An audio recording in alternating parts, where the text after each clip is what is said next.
So, as always with Tai Chi, Qigong, we should make a nice, easy, gentle beginning, not pushing things too hard, not overdoing things, whether you're more experienced or whether somebody new in the group today, and if you're watching this on the recording, just go nice and gently, nice, nice and easy.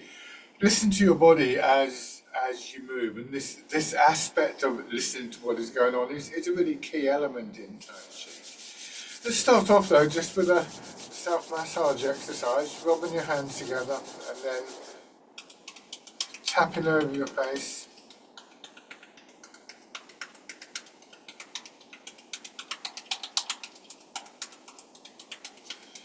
And then over your head and neck.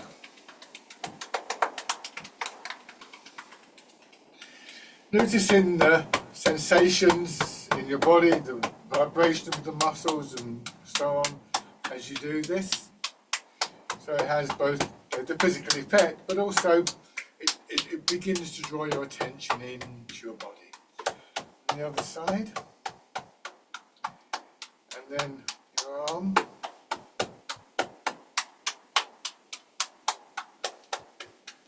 And then onto the lower part of the back. You can do this with one hand or with both hands. It's a nice sort of like way of warming up, but as I just pointed out, also drawing your attention inwards, going around your hips.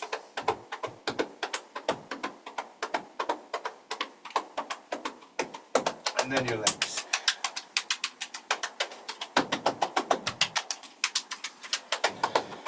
Coming up to your belly. And the upper part of the chest. Shake out. Now standing with your feet hip width apart, try and have your weight a little bit forwards, letting your hips settle back so there's just a very slight curve in your knees at this point, and turning in the centre of your body, your hips, your waist, letting that move your upper body and your arms. Going back to that gathering, that settling of our awareness into our bodies. It's one of the benefits, I think, of the art that we get, that sense of calmness, of peacefulness, of stillness, that's very characteristic of the art. But it's not just a sort of side benefit, it is in and of itself a key to a door that opens up many of the other benefits. We want to have a sense of awareness of our posture and our movement, how we're holding ourselves, how we're moving ourselves. And we're probably going to want to bring about gradual change in those. That's part of what we're doing, of course. There's this desire to maybe move a bit more freely, to change our posture and so on. And you can't really effectively bring about those changes without a sense of awareness. If you don't know what's going on, you can't change it. It's not simply awareness that we bring to the whole art, but with that a sense of intentionality. And we find that there are ways in which, just as the body can affect the mind, so the mind can affect the body. So the development of the ability to maintain a focus of attention is as much something that we practice and embody as the postures and the effect the postures have on our muscles and joints and so on and so forth.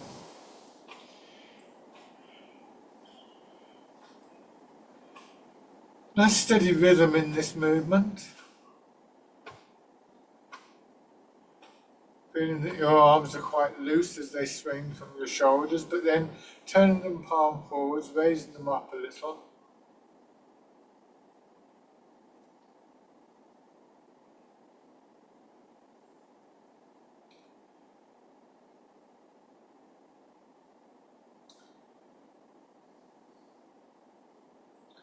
and then letting your hands drop down. Put one foot forwards. Keep the width of your step. We'll look more closely at these stances in a few moments. But for now, just stand comfortably and be aware of the ground beneath your feet and move from that position. So when we go forward, there's a gentle push from the back foot. When we go back, there's a gentle push from the front foot. And when we do that, our whole body moves, more likely to move as one unit, and we're more likely to remain with that alignment with the pull of gravity and everything that goes with that. And it's worth emphasizing because it's very easy to almost, it sounds unlikely, but we very easily forget about our feet. We very easily lose that sense of what is happening in our feet, in our legs. And when we lose that, then again, we're starting to lose something vital in the movement, because both Tai Chi and Qigon's arts really work with the whole body. It's not a movement down here and a movement up there. We start to develop this very holistic awareness of the body. So again, body, mind, and with that, the movement, the energy in the body, all starting to interact with each other. And then on the other side, so people more experienced, it's very easy just to take for granted these early exercises. Oh, it's these ones, I know these, they're very simple, and for your attention to sort of drift away. We'll try and maintain that focus of attention, and notice what happens when you lose that focus of attention and you say, oh, you suddenly remember what you're supposed to be doing, as it were, and how does it feel in that moment?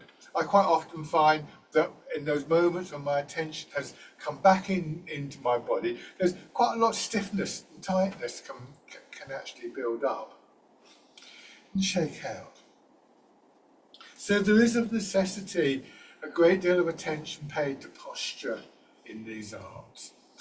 Whatever else is going on in terms of function, in terms of energy, in terms of the mind, whatever your particular interest in the art,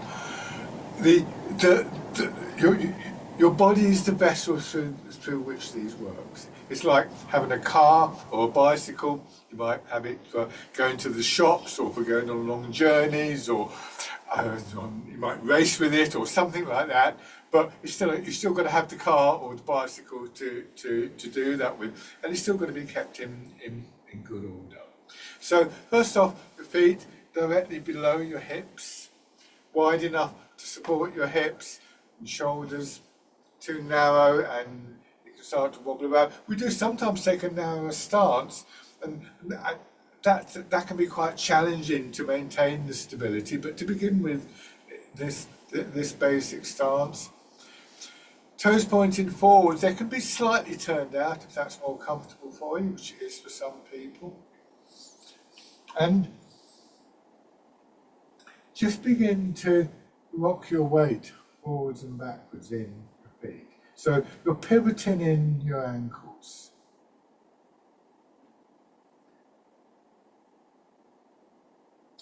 So if you've done this exercise before, it's quite interesting to come back to it every now and then, because things change. But as always, the first thing that we notice is when we go a long way forwards or backwards, everything gets a bit wobbly and we tend to stiffen up. So the first thing we look for is where the limits of the movement are. And that will be, roughly speaking, the balls of your feet going forwards and the front part of your heel going back. Slight variations, obviously, from person to person. Now, if I demonstrate this with this pole, you can imagine this going up through the middle of my body, then this is what's happening. You can say it's going here and then going there. And the next thing that we're looking for is a completely upright stance. So at the moment you're going forwards and gravity is beginning to pull you forwards. Then you go back, gravity is beginning to pull you back. But just as with this pole, I could, in theory, find that perfect position where I could just walk away from it and that wouldn't happen. it wouldn't fall over. In practice, we know that's very difficult. So there's a kind of theory here that we're trying to get close to. And what we want to try and do is, once we become aware of that movement of our weight from the balls of the feet to the front part of our heels, we find the point where it feels as though gravity is pulling our weight directly down into our feet. Again, people with more experience may well have an idea of where this point is, but in the first instance, or should be, in the first instance, feel where it actually is, because it might not actually be in the position you think it ought to be to begin with. And just, I'm going to exaggerate, just let your hips drop back a little bit. It shouldn't be this much at this stage. It's a releasing, an ungripping around lower back, hips and buttocks that allows your pelvis to level off and very gently brings you to an upright position and begins this process of your centre of gravity dropping. Now in practice, going back to the demonstration with the pole, if you imagine, if I really wanted this to stay upright, the sensible thing to do would be to put like the guy ropes of a tent out there, and so between the pole and the guy ropes, and getting the tension on the guy ropes correct and so on and so forth, I could get it to a position where it would just stand there. So if you think of the skeleton as being like the frame of a tent, and the muscles, tendons, ligaments, all the soft tissue of the body really supporting that, and vice versa, then you start to get a sense for how we can stand still with a sense of space beginning to develop in the body, how we can stand with the feel of stability of our centre of gravity dropping, less weight in the upper part of the body, again helping with that sense of spaciousness. This is referred to sometimes as the Wu Qi, or original primal position. And what we start to feel in this position is what we're trying to develop and cultivate all through the practice. So this is a good position to get used to, so that you have a sense of how you want it to feel as we go through the different movements. It won't always feel like that, of course, but this is how we want it to feel. This is central equilibrium. Come a little bit closer. So now, without straining in your knees, let your hips drop back a little bit further. You'll feel the thigh muscles instantly beginning to work more, and then feel yourself being pushed up to that top position. Allowing gravity to pull your hips, your pelvis, your centre of gravity down, until you feel the response from your legs, that springy resilience pushing you back up. Just feeling that movement between the soles of your feet and your hips. Isn't it settling into a nice steady pulsing rhythm?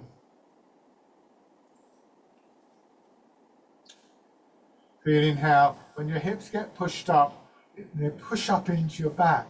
So we start to feel that movement going up into the upper body, that same pulse, that same flow. And this becomes a movement, an energy that seems to underpin, to govern from the background all other movements, like a kind of bass line in a piece of music or something like that. So you may find, for instance, as you find the appropriate rhythm, that things like your breathing some of the time at least, just naturally harmonize with this movement.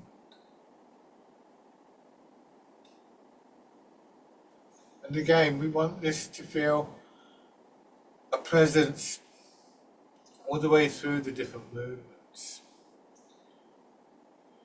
Bring your hands to your sides. Just let your elbows rest against the side of your body. So I'm not moving my arms independently, but they are being moved. You could use an image like moving through water, which is a very common image that we use in Tai Chi. And feel the pressure of the water against the back of your hands as you sink down, against the palms of your hands as you push up. Or even better, really, just simply being aware of the sensation of movement inside your arms and your hands. Because they're going up and down, they're moving. Can you just feel that movement?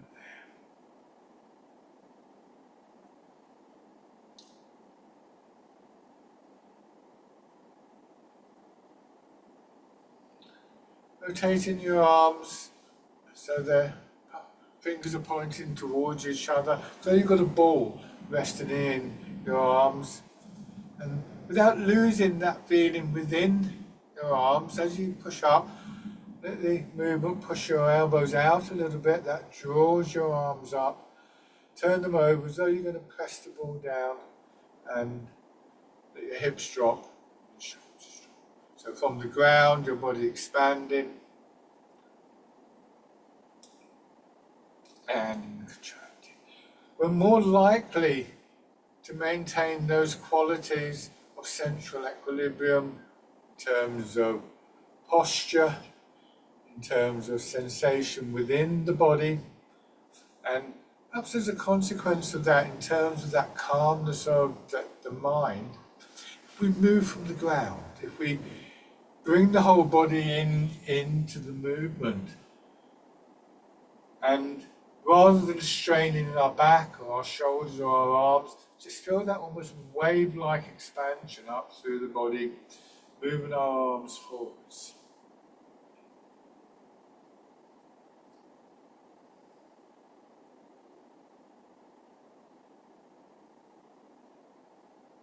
Again, maybe feeling that you're breathing. Breathing is another form of movement that may harmonize with that underlying pulse. If it doesn't, don't force it. That's really important.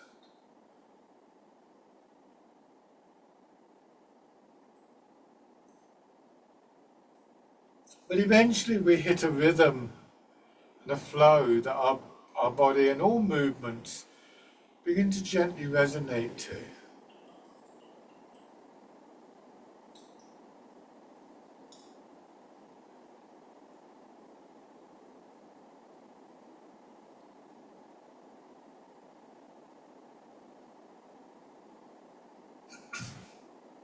And then turning your fingers out, and smelling your arms being pushed away from your body, swinging up, and the movement, the wild goose. So with this one, in addition to perhaps the image of moving through water, maybe the image of the bird in flight offers some kind of image. But it's important not to get caught up too much in those images. If an image doesn't work for you, it doesn't represent a massive failure. The images are there to service the movements, to help link mind and intention to the movements, the mechanics of our body.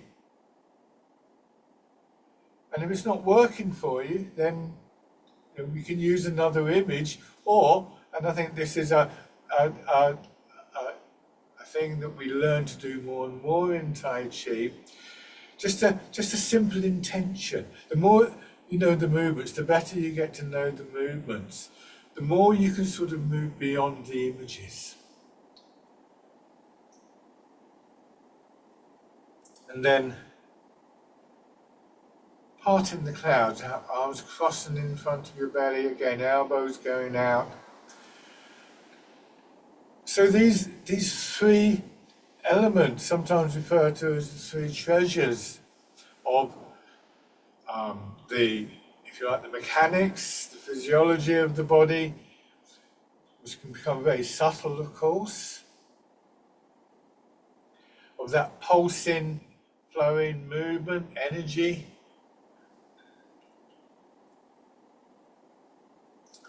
the mind, awareness and intention cease to be separate.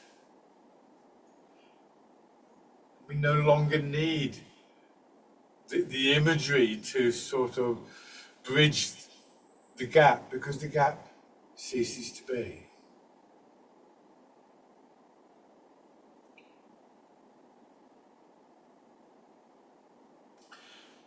We get little glimpses of that, I think. I wouldn't claim to be able to relinquish the images, but we can find ourselves walking down the road, standing waiting for a kettle to boil, and just suddenly realise that we're standing differently, moving differently, without having to use the images. They become habitual and intuitive. And this time, feeling your arms hanging down and focusing on one side of your body, pushing your arm up, wind around as though you're plucking something off a tree, and pull down. Change to the other side and push up. We want to feel as much as possible the movement through the whole of that side of the body. And here, don't just dash from one side to another. Give yourself a moment to feel your hips settling and then push up. And this is an example of where an awareness of the movement and the details of the movement really aid this quietening and settling of our minds.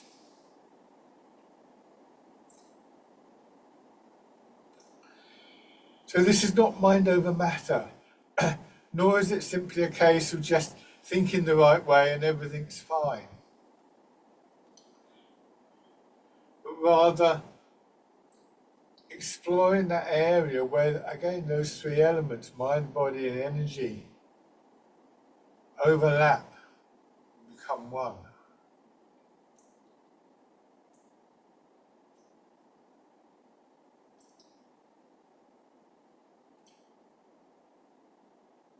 Bringing your attention to more and more subtle changes within the body. The small movements that we experience add up into the bigger movements. And we could even take that idea a lot further into sort of like changes within the cells. Again, I'm not claiming to be able to recognise those, but all large movements that we make one way or another are composed of numerous smaller movements. And many of those small movements, the subtle movements, are ones that are more likely to be influenced by intention.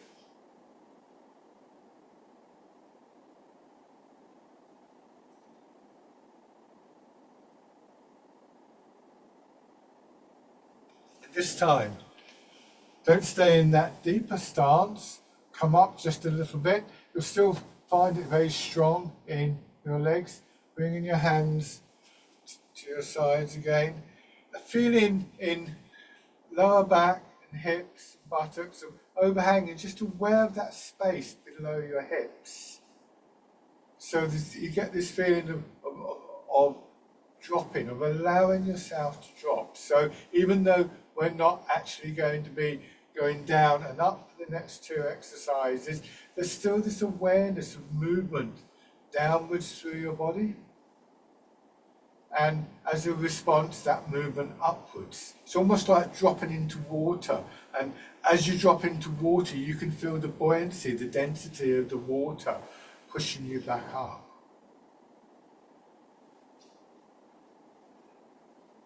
So then, in that movement, just push your arms up, So you're going to press against the low ceiling and slowly down.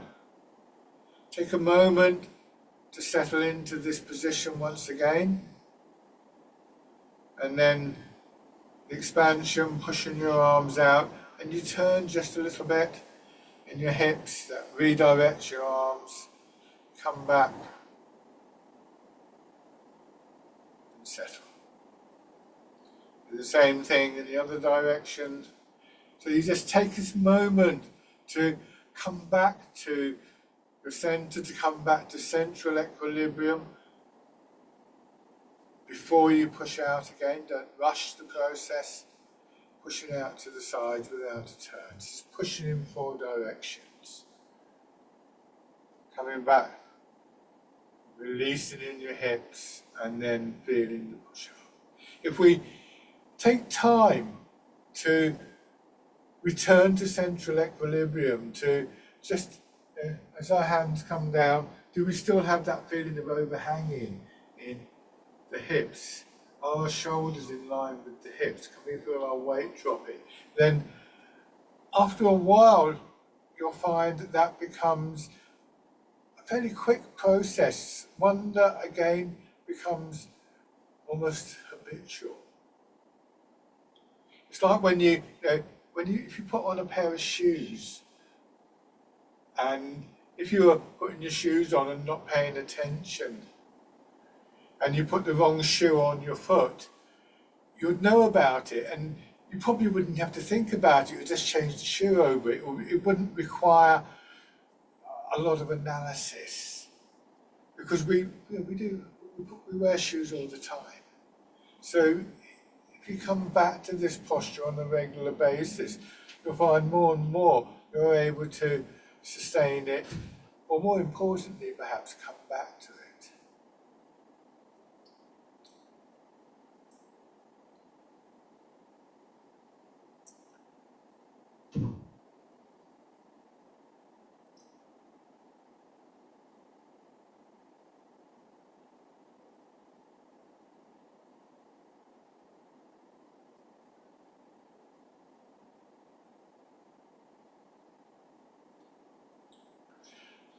So the image of moving through water is a very common one in Tai Chi. Provides both a sense of resistance, but also encourages the flow of the movement, the style of the movement.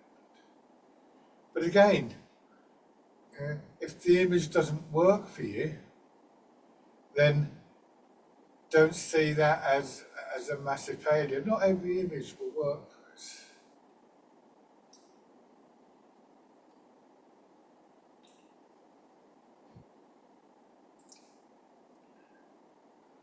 Final time for pushing in 4 directions.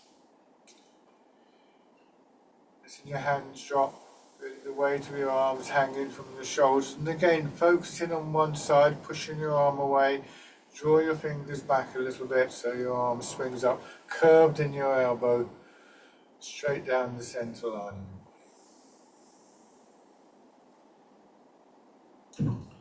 Again, expanding.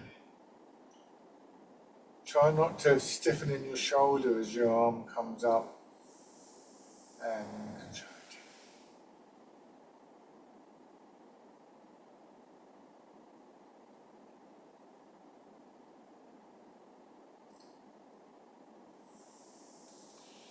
Just letting your hips drop back. Try not to tighten around your hips and your waist, because this time, turn, draws your arm across a little bit.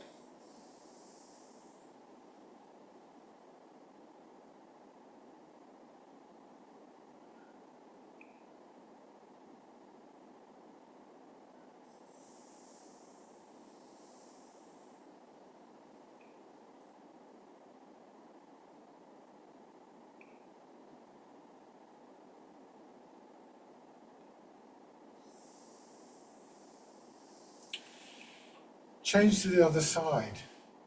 Just aware of any differences between one side of your body and another. That's common.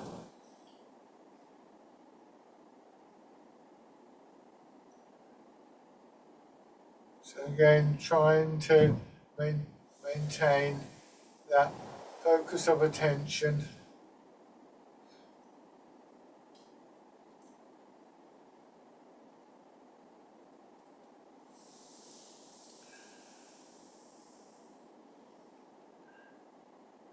And then add in the turn.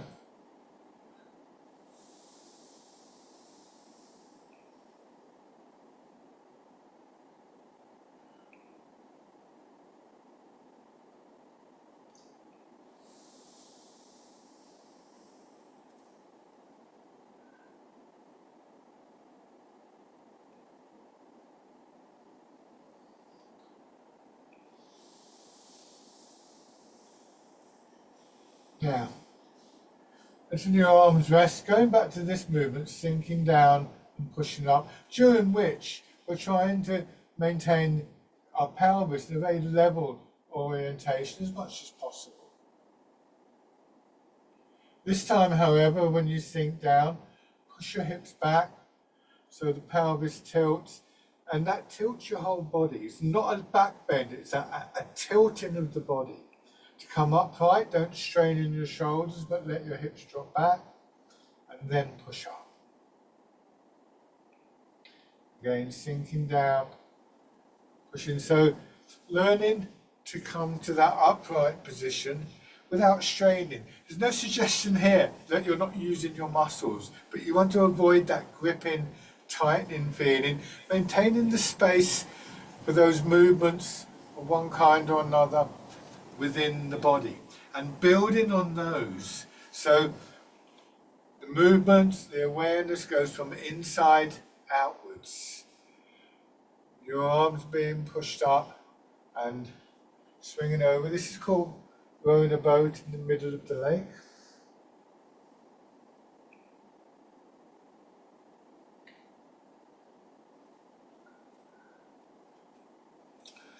So we learn to come up not by fighting against the pull of gravity, but by actually allowing gravity to pull our hips back.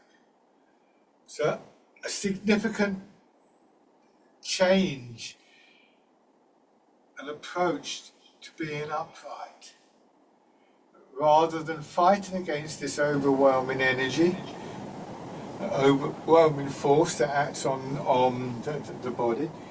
We actually make use of it.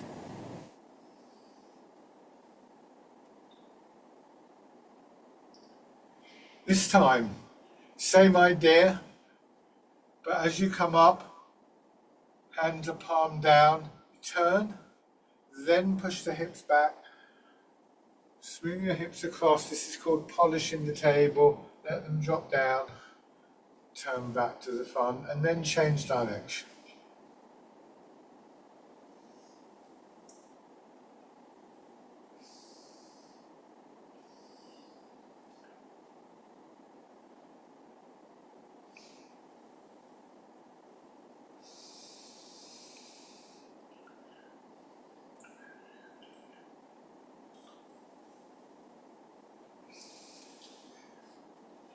From the rear, so you can see what my hips are doing. Nice and easy, you don't have to do anything like this big. Again, feeling the significance of what's happening in your hips, the center of your body. This is the control center.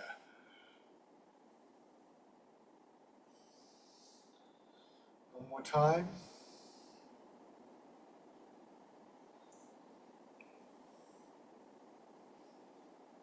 And stand.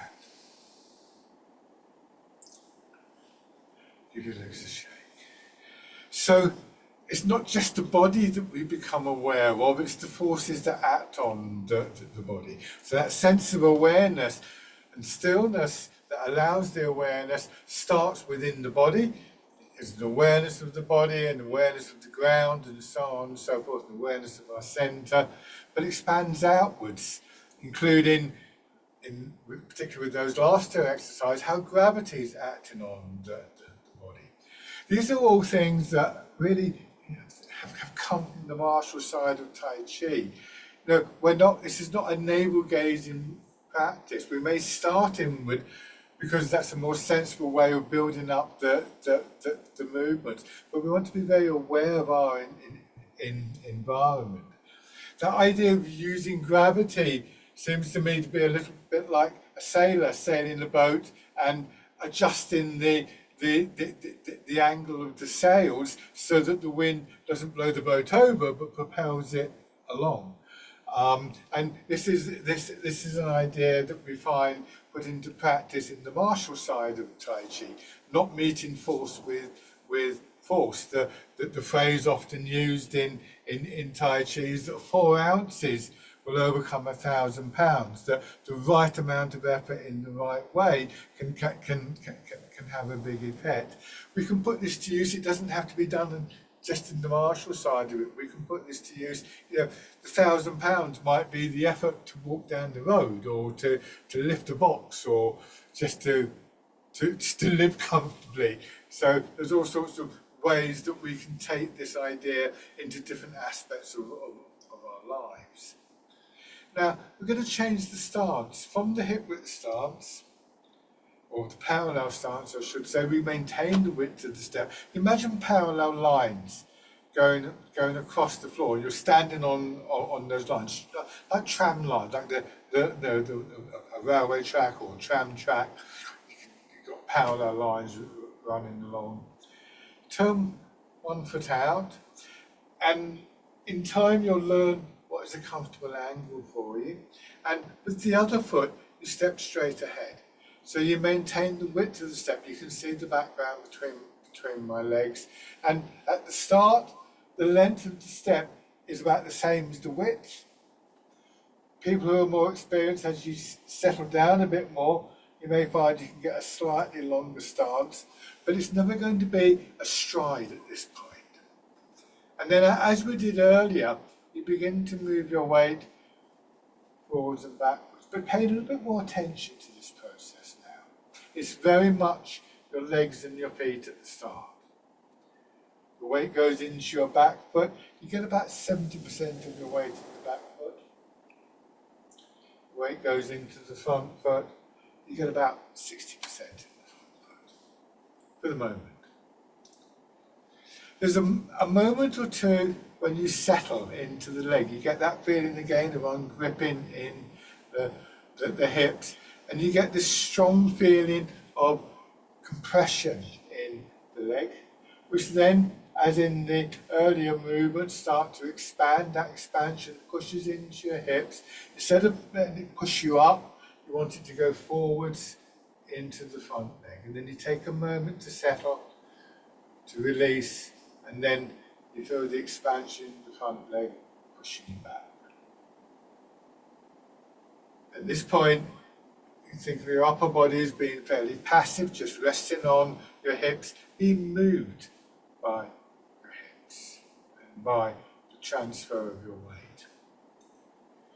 It's not an entirely accurate description, but it stops us trying to be kind of to kind of push you with the shoulders or whatever. What you can do is, again, use that image of moving through water. Imagine the pressure of the water against the front of your body as you go forwards, and against your back as you go back. So you start to get this feeling of pressure there, and do this enough and you'll start to feel it moving within the body. So again, we get this sense of a pulse rising from the ground through the legs, feeding into the upper part of the body, beginning to sort of move from inside out. And that change, I think, is one of the ways that we can understand how Tai Chi and Qigong get classified as internal arts. There are other sort of ideas about what that means, but this is one that I think is important. I think all important, but it's one we're focusing on. Now, this time when you go into your front foot, push the back knee in. That means that your back heel will come up and you'll shift a little bit more. Put the heel back down, go back. when you're in the back foot, raise the front toes, and again you shift a little bit more. You can have the front foot slightly turned out. So gradually increasing the amount of weight that is flowing down through your leg. Bringing your upper body more in line with that supporting leg. So you root down through that leg, you drop your centre of gravity through that leg, you find the alignment, the stability over one leg, and then you're able to just bring one foot in and push back out. Press the foot into the floor, plant the foot. Come in, take your time. It's not a race.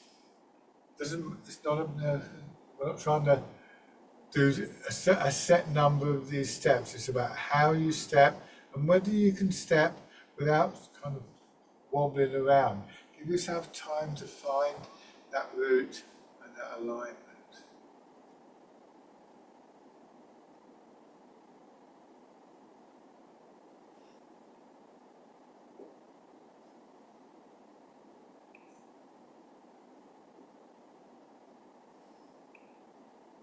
Shake out.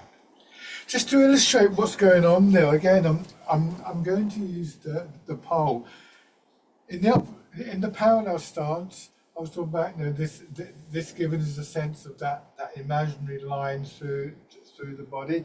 If I bring this into the exercise we've just done, then you'll see the pole is moving. It's not entirely accurate. It should really go down through the middle of my body, but I can't really manage that. So you can see where it's going to at this point. As I start to raise my toes and my heel, I go back a little bit further.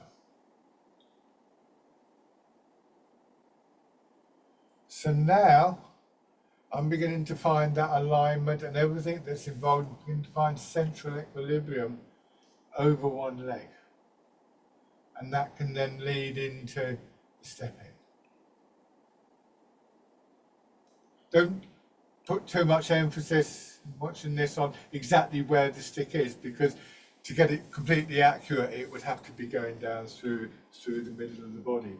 But sometimes these physical models, these ideas that we have, that are useful ways to focus our attention and intention. There aren't any straight lines in the body, we know that, but we can imagine those lines in the same way that we have the square grids on a map. They can help us to find a sense of orientation, even though they don't exist in any kind of real sense. So if that helps, you can bring that into the movement. Now have your other foot forwards and begin to transfer your weight. This is a really important exercise.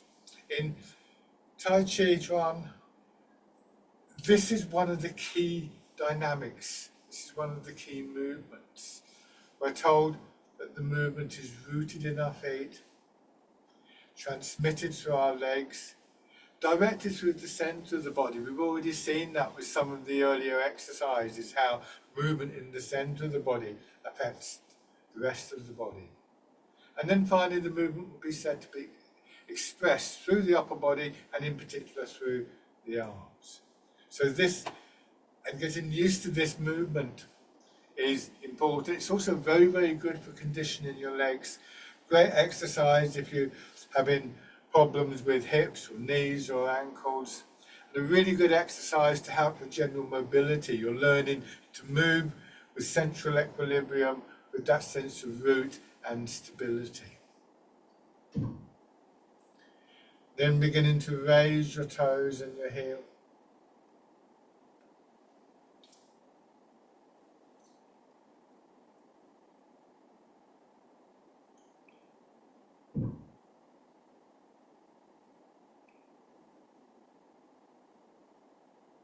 Stepping in.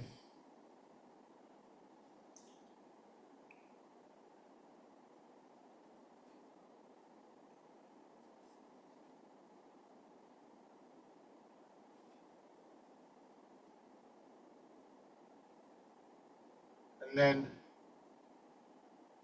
take a few steps through forwards or backwards, depending on where you have room. Notice how my foot comes in, forwards and out, moving through a semicircle.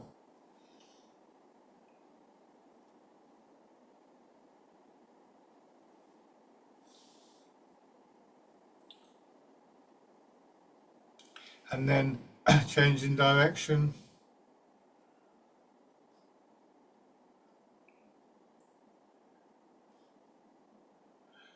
Just recalling those qualities of the posture, things like that space below your hips, that feeling of overhanging in your hips, your weight, your centre of gravity dropping.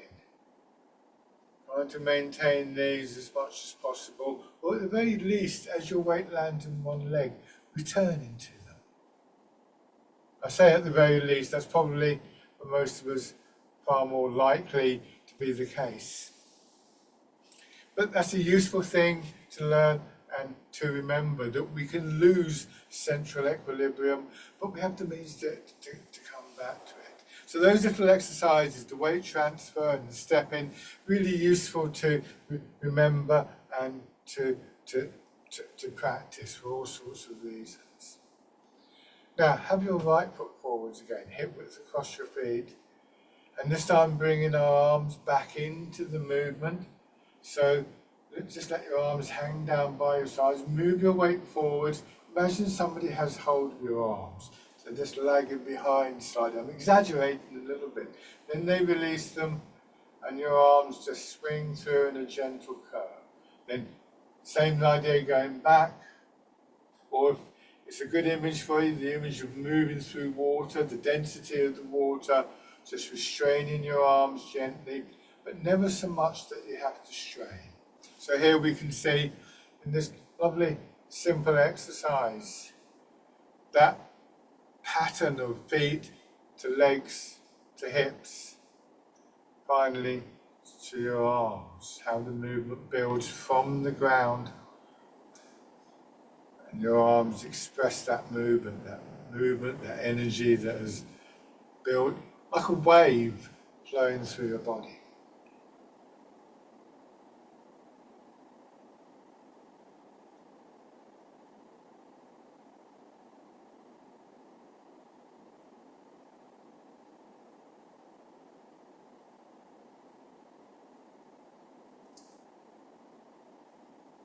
Now at the moment, our weight is moving forwards and backwards, we're facing forwards, and our arms are swinging forwards and backwards. But now, as you go forwards and your arms start to swing up, just turn to your left, and again that redirects your arms. As you come back, let your hands drop, turn to the right. When your weight's in your back foot, feel your body expanding, and then contracting, and then expanding and contracting. It's called Wind Blows the Willows, and we can see here again feet to legs, legs to hips, waist through to the upper body. That flow of movement, that order of movement that we could use to really construct quite complex exercises, quite powerful exercises. But we learn the principles in more simple exercises like this one.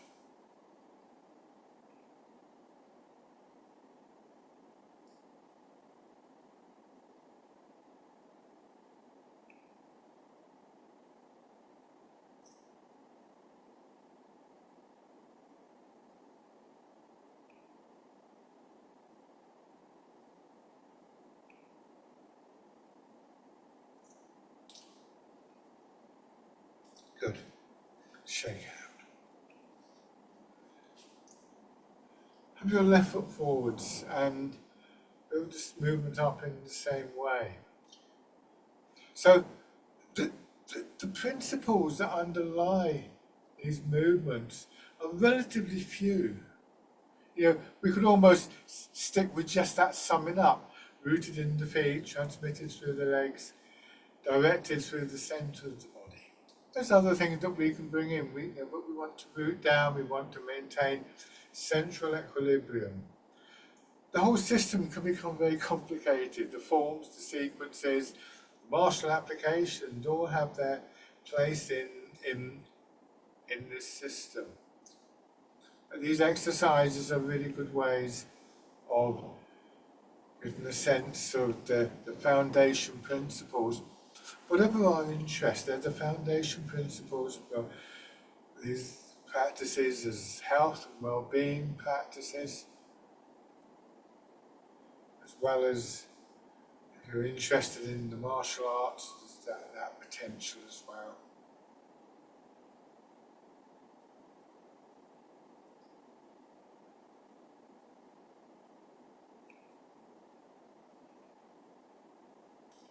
Going into Wind Blows the Willows.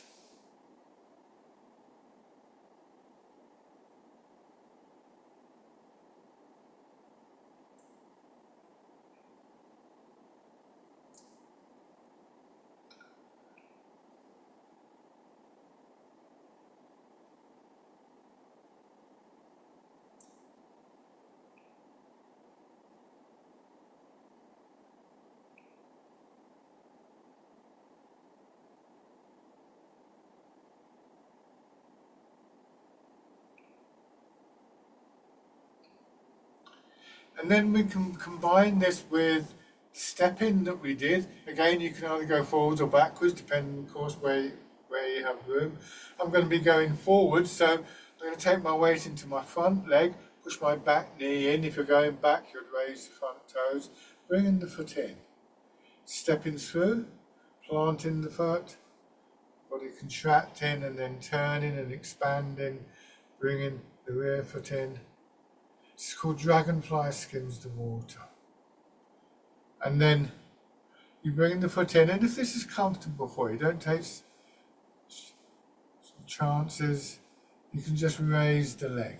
If you find that this is really throwing you offline and you're wobbling around, then to begin with, just keep the foot down. You'll learn how to maintain your alignment and your stability in time. Dragonfly skims the water. I'm going to change direction after this one before I bump into the camera. So, going back.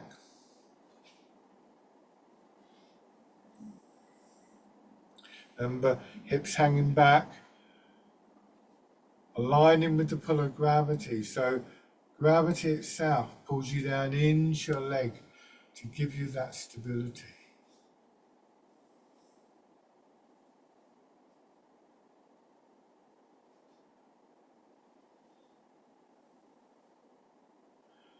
We call in qualities of central equilibrium.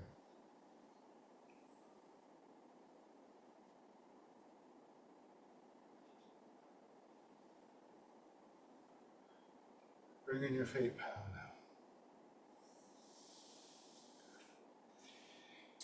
And once again, just help me to settle back in, rubbing your hands together, tapping over your face.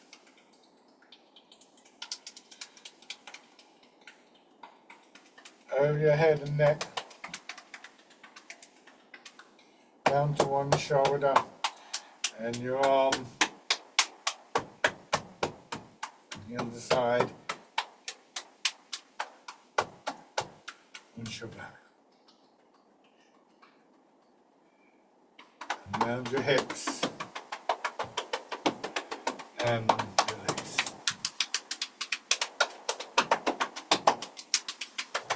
Coming up to your belly and then the upper part of your chest. So it would be lovely to think we could maintain both the physical and the energetic and the mental qualities of central equilibrium the whole time. It'd be lovely if we could. We almost certainly can't. Remember, Tai Chi is a martial art, so it's growing in circumstances that make that quite tricky. There's all sorts of pressures on on our lives. But as I noted earlier, it does give us the ability to come back. And I think this is a really important thing to have in our lives, that we can lose our sense of centre in one way or another, but we can get it back. It's like when you walk down the road, or you ride a bike, or you drive a car, you're really in a complete straight line. You often veer to one side, but then you correct, you come back, then you veer to the other side. But overall, you maintain your direction and your stability. So the last exercise really emphasizes that aspect of the art, which I think is so important to take away with this. Letting your hips drop down again. This is embrace tiger, return to the mountain. Pushing your arms out, bringing them around, drawing in and settling.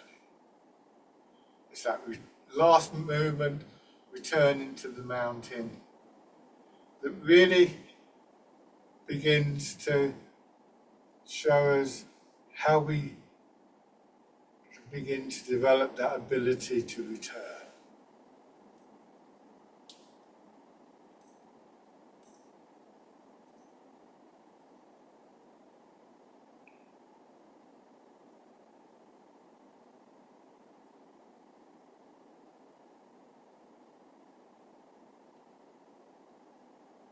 One more time.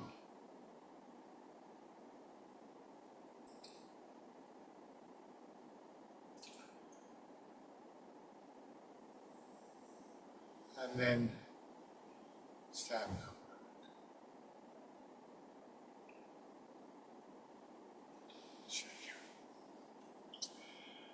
Lovely. As always, thank you very much, everybody, for watching and joining in. Thank